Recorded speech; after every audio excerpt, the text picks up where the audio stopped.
Assalamualaikum warahmatullahi wabarakatuh. Perkenalkan, nama saya Wujdan Afifah Hasan, NPM 22011092.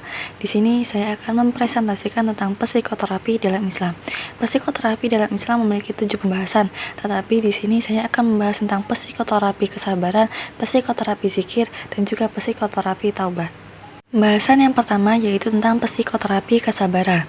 As-sabaru berasal dari kata al-ma'u, larangan, atau al-habsu, rantai, yang mana ketika seseorang sedang mengatakan bahwa saya sabar atau ana asbir, maka orang tersebut sedang menahan hawa nafsunya dan atau sedang melarang hawa nafsunya.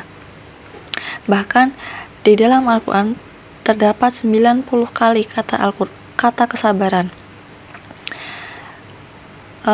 Abu Thalib Al-Maki mengutip pernyataan beberapa ulama, adakah yang lebih penting dari kata sabar? Bahkan Allah telah menyebutkan kata sabar lebih dari 90 kali.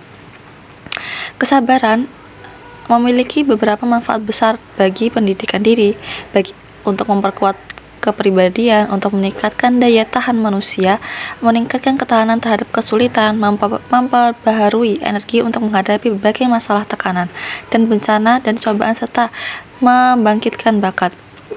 Kesabaran yang sempurna adalah kesabaran yang teruji, dan ujian berupa nikmat maupun cobaan. Ketika kesabaran diuji, Allah menjadikan kesabaran sebagai anugerah bagi seorang muslim dengan melimpahkan kebahagiaan, kedamaian, ketenangan batin, serta memudahkan memperoleh rezeki yang baik. Pembahasan yang kedua yaitu psikoterapi zikir, yang mana zikir ini jika kita sering mengamalkan dalam kehidupan sehari-hari, ketika kita konsisten, maka ia akan berdampak pada kehidupan sehari-hari. Yang pertama yaitu dalam menghadapi suatu masalah. Ketika seseorang memiliki suatu masalah yang besar, lalu dia berzikir dan menyerahkan diri kepada Tuhan, maka dalam dirinya akan lahir ketakwaan kepada Tuhan. Maka dia akan menjadi lebih tangguh, menjadi lebih baik, lebih kuat dalam menghadapi masalah-masalah yang ada pada kehidupannya. Lalu yang kedua yaitu katarsis. Zikir memiliki unsur katarsis ini sangat kuat. Jika dipikir-pikir, seringkali kan bahwa kita itu pintu hatinya terbuka ketika kita sudah berzikir. Mereka itu sering mengungkapkan dan mencurahkan kepada Tuhan dengan cara berzikir, seperti biasanya dalam bentuk tangisan, baik kesadaran dan kesabaran. Setelah mengungkapkan perasaan dengan menjernihkan pikirannya di tengah-tengah berzikir, mereka merasa lega dan terbebas dari tekanan mental yang membebani mereka. Fungsi katarsis juga terdapat dalam zikir jahar. Biasanya orang yang memiliki suatu permasalahan di hati, maka ia ingin mengeluarkannya meski dengan berteriak. Namun dengan zikir jahar, tangisan bisa dikendalikan dan kegalauan dan pikiran yang mengganggu bisa sirna. Yang ketiga yaitu menghadapi rasa takut. Kecemasan adalah kondisi jiwa seseorang yang dialami hampir semua orang. Ini sering terjadi terutama ketika seseorang menghadapi masalah serius dan situasi stres yang menyebabkan kecemasan, panik, bingung, khawatir, dan lain-lain. Namun dengan bantuan berzikir, seseorang itu dapat keluar dari masalah tersebut, menjadi tenang, dan ketakutan itu akan menjadi hilang. Yang keempat yaitu insting atau pemahaman, yang mana ketika seseorang melakukan zikir ketika dia menghadapi suatu masalah, maka ia akan memunculkan berbagai jalan keluar atau solusi dari permasalahan yang ada.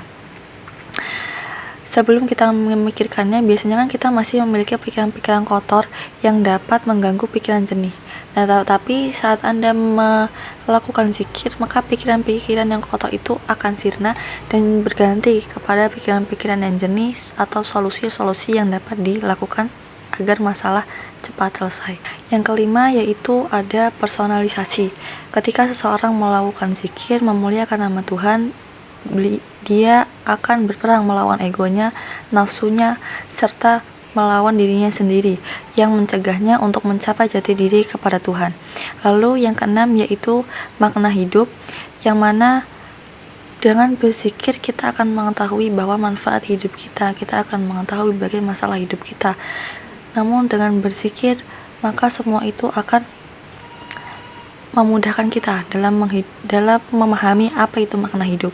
Lalu Yang terakhir yaitu ada altered state of consciousness, yang mana ini adalah termasuk ke dalam kesadaran sekunder, yang mana kesadaran yang berubah atau menyimpang dari kesadaran manusia dalam kondisi yang normal. Kemudian juga harus dipahami bahwa zikir bersama dapat memperkuat tekad dan membantu seseorang dengan semangat melakukan ketakwaan dan ketaatan kepada Tuhan Yang Maha Esa. Yang ketiga yaitu psikoterapi taubat, yang mana dalam bertaubat kita memiliki 3 syarat. Yang pertama yaitu adalah penyesalan, yang kedua yaitu menjauh, dan yang ketiga yaitu membela diri. Hakikat taubat itu sendiri adalah ketika kita tidak akan melakukan dosa yang telah kita lakukan, dan kita tidak melakukannya di masa kini, bahkan di masa yang akan datang. Penyesalan bukanlah tanda penyesalan ketika kita masih melakukan suatu dosa yang kita lakukan di masa dahulu. Yang tobat juga harus meninggalkan perbuatan buruk, karena tidak mungkin untuk bertobat kita masih diliputi oleh rasa dosa tersebut.